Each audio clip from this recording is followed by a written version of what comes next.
El carácter de la persona está formado por una serie de hábitos y de costumbres. Y está basado en un conjunto de elementos biológicos, psicológicos, culturales, ambientales y de educación que ha venido recibiendo a través del ciclo de su vida. Entonces, se puede decir que el carácter de una persona es el conjunto de rasgos que la definen tal como es, formado por hábitos y costumbres sujetos a la interacción social y a la influencia de experiencias de vida y por lo tanto, en su gran mayoría, susceptibles de modificación. Si el carácter de las personas está formado por sus hábitos y por sus costumbres, es importante saber la diferencia entre uno y otro. Es común que las palabras hábito y costumbre se confundan y se usen de manera indistinta, sin hacer una distinción clara entre ambos términos, porque si bien es cierto, el hábito puede llegar a convertirse en costumbre, no son sinónimos. El hábito es el modo especial de proceder o conducirse de una persona adquirido mediante la repetición de actos iguales o semejantes por el imperio de su voluntad y a través del ejercicio deliberado y repetido, además consciente de actos. Por eso, a los hábitos cuando son buenos se les llama virtudes y a los hábitos cuando son malos se les llaman vicios. Los hábitos constituyen el instrumento preciso que necesita el ser humano para realizarse como persona. La costumbre es la manera habitual de actuar o de comportarse. Es el comportamiento que se repite de forma regular por determinado individuo o por determinados grupos de individuos, generalmente aceptados y admitidos por la tradición, los usos, las modas y que sirven de apoyo y de seguridad a la vida humana. Las costumbres tienen gran importancia en la vida de las personas. ¿Por qué? Porque influyen poderosamente en su comportamiento. ¿Por qué? Porque articulan su vida social. ¿Por qué? Porque facilitan en gran medida la convivencia. ¿Por qué? Porque su rutina da seguridad y descanso. Y además, porque son fundamentales para lograr la paz y la armonía social. Las personas resultan siempre afectadas por sus propias acciones, ya sea para bien o ya sea para mal. La vida es tarea y proceso de ajustes gracias a la obtención de hábitos buenos, o sea, virtudes, o malos, o sea, vicios que surgen de la repetición de los actos que luego se vuelven costumbres. Debemos admitir que adquirir buenos hábitos que luego se conviertan en buenas costumbres no es fácil. ¿Por qué? Porque exige de cada uno de nosotros coordinación de actitudes que requieren determinación, resolución, firmeza de carácter y autocontrol. Porque la búsqueda de lo mejor de nosotros mismos y de nuestra propia singularidad realmente cuesta. La Biblia, la palabra de Dios, nos enseña y nos instruye sobre la bendición que hay en las buenas costumbres. Con el ejemplo de los hábitos y de las costumbres que tenía nuestro Señor Jesucristo.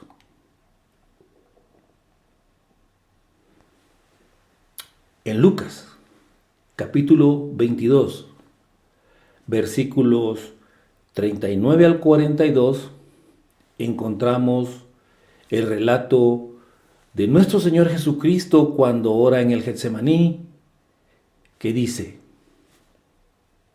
y saliendo, se fue como solía al monte de los olivos, y sus discípulos también le siguieron.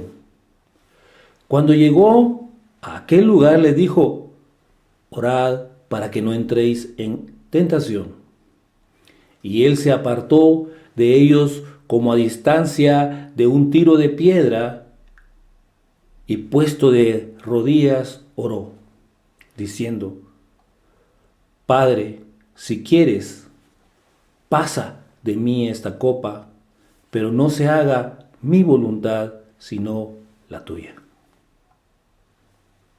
En estos tiempos, cuando el valor de las disciplinas espirituales no es una práctica habitual ni costumbre entre los creyentes, puede ser de una ayuda alentadora considerar lo que la Biblia y el propio ejemplo de nuestro Señor Jesucristo nos dicen al respecto. Es interesante el cambio de opinión que se está dando actualmente relacionado con los resultados o no de la práctica de las disciplinas espirituales, trivializando el tema, porque la opinión es que se pueden obtener resultados espirituales y naturales con poca presión y con poca exigencia espiritual. Y por eso es que nos asombra que en círculos cristianos pueda existir la tendencia a decir que es inútil leer la Biblia, que es inútil orar si no se tienen ganas de hacerlo. En muchos ámbitos, como en el deporte o como en la música, por ejemplo, es una cosa normal exigir a las personas que practican tanto el deporte como la música una vida disciplinada para obtener mayor rendimiento. Todo el mundo comprende perfectamente que el entrenador o el maestro exija a sus alumnos o a sus discípulos, porque la disciplina es parte de la virtud de todo deportista o músico. Cuando los jóvenes con talento intervienen en largas horas practicando deportes, practicando un instrumento musical, admiramos su dedicación, su energía y les animamos a continuar y a seguir creciendo y superarse. Nadie se altera cuando una persona consciente de cuidar su salud va todas las semanas al gimnasio para deshacerse de algunas libras de peso que le sobran, aún sacrificando dinero, sacrificando tiempo para tener buena salud. Sin embargo, en el momento en que alguien se atreve a plantear con seriedad el tema de las disciplinas espirituales, para animar a los creyentes, exhortarles a elevar su nivel de vida espiritual como verdaderos hijos de Dios, lo que obtienen son reproches, rechazos, murmuraciones, entre otros. Podemos aprender de la Biblia y del ejemplo de nuestro amado Señor Jesucristo algo sobre estas cuestiones importantes y controvertidas. Por supuesto, claro y definitivamente que sí. Veamos algunas costumbres en la vida de nuestro Señor Jesucristo, cuyo ejemplo a seguir puede traer mucha bendición a nuestras vidas. En Lucas capítulo 2, versículo 42, la Biblia nos dice que los padres de Jesús viajaban anualmente a Jerusalén conforme a la costumbre de la fiesta para celebrar la Pascua. Nuestro Señor Jesucristo tenía 12 años cuando la Biblia registra este evento. Significa que nuestro Señor Jesucristo tenía 12 años de hacer lo mismo que sus padres. Así fue criado Jesús, en una familia donde las ordenanzas bíblicas se hicieron buenas costumbres.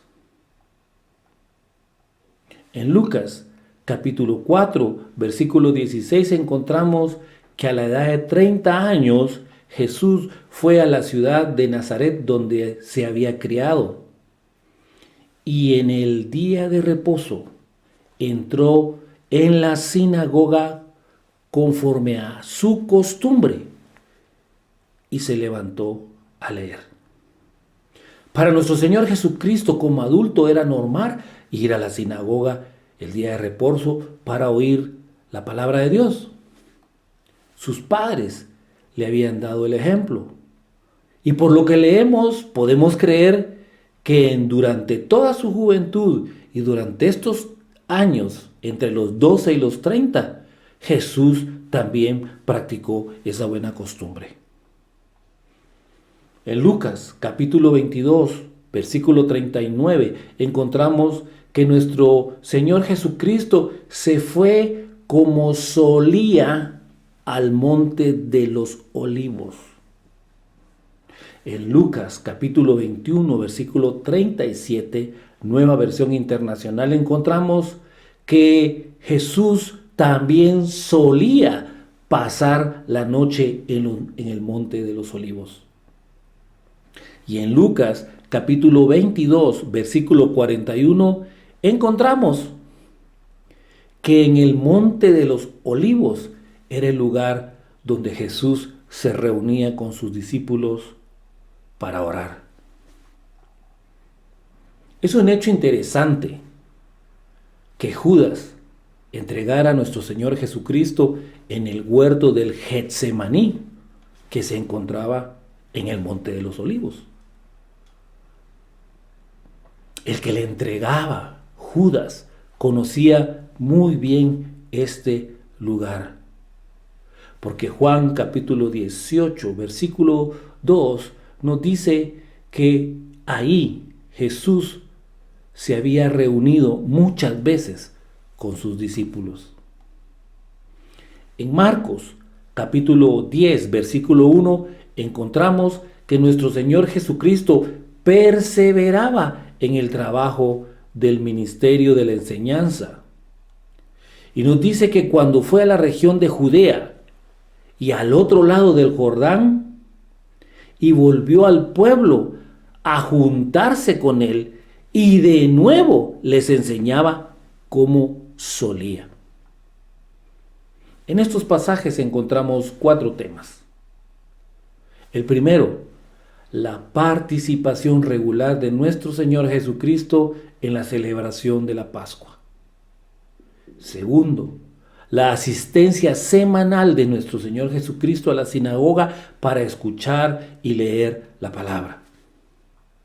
la visita frecuente de nuestro Señor Jesucristo al Monte de los Olivos para orar ahí. Y la cuarta, la costumbre que tenía nuestro Señor Jesucristo de enseñar por donde Él anduviera.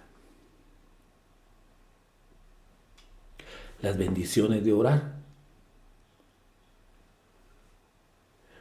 Si nosotros oramos, podemos ser bendecidos. Una de las bendiciones de orar es que ejercita, que fortalece y que muestra tangiblemente nuestra fe. Otra bendición de orar es que hace real nuestro deseo y nuestra necesidad de estar con Dios y tener comunión íntima con Él. Otra bendición de orar es que nos permite utilizar la oración como el medio legítimo dejado por Él mismo para acercarnos a Él y hablarle. Otra bendición de orar es que nos permite compartirle a Dios lo que pensamos, lo que sentimos, lo que queremos, con la plena convicción de que Él nos oye y puede ayudarnos. Otra bendición de orar es que si nuestras peticiones son legítimas y de acuerdo con su voluntad, Él nos las va a conceder para que nuestro gozo sea cumplido. Otra bendición de orar es que nos ayuda a no entrar en tentaciones.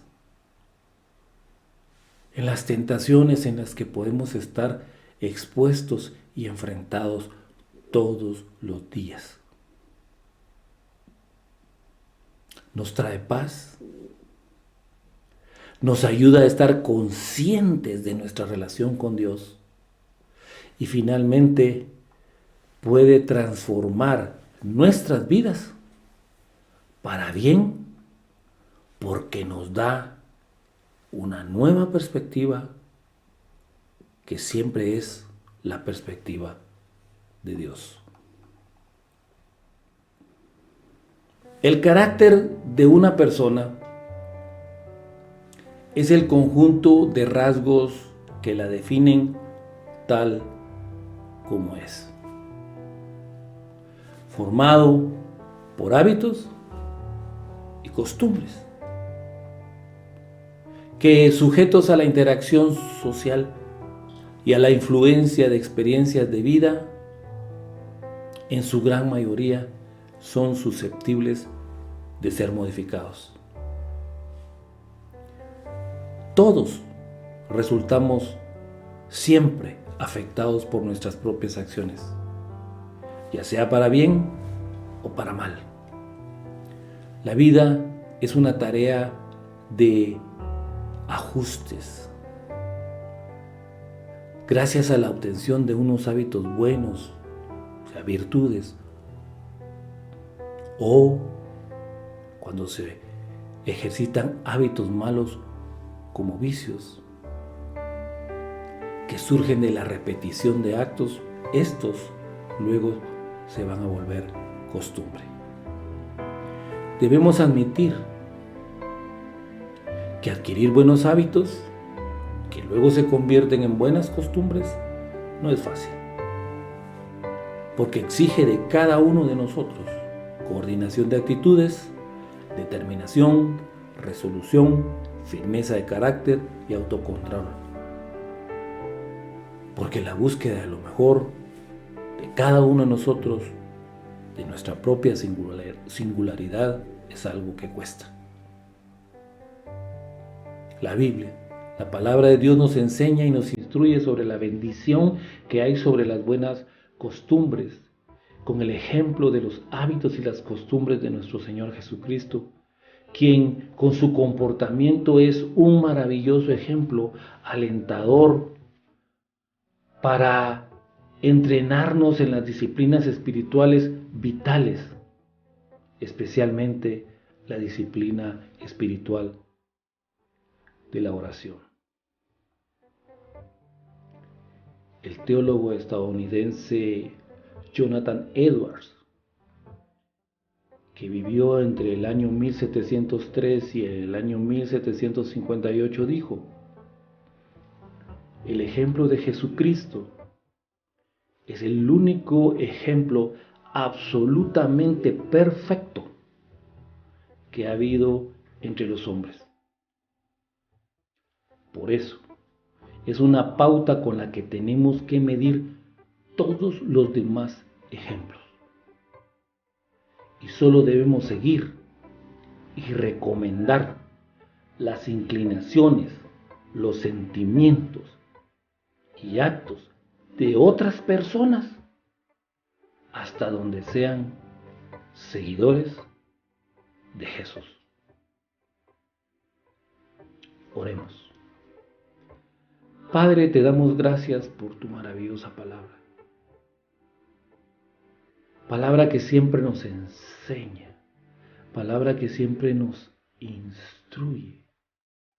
Padre, palabra que nos anima, pero también nos confronta. Gracias porque tu palabra hoy nos anima a que nosotros busquemos tener buenos hábitos y buenas costumbres para que nuestra vida, Señor, sea conforme tú quieres y nuestras relaciones, tanto con el prójimo para contigo, sean como tú quieres. Te pedimos perdón si hasta el día de hoy nuestros hábitos y nuestras costumbres no están alineadas a tu voluntad. Y te pedimos en el nombre de Jesús que nos ayudes a tener hábitos y costumbres que estén respaldados por principios absolutos e inmutables contenidos en tu santa palabra. En el nombre de Jesús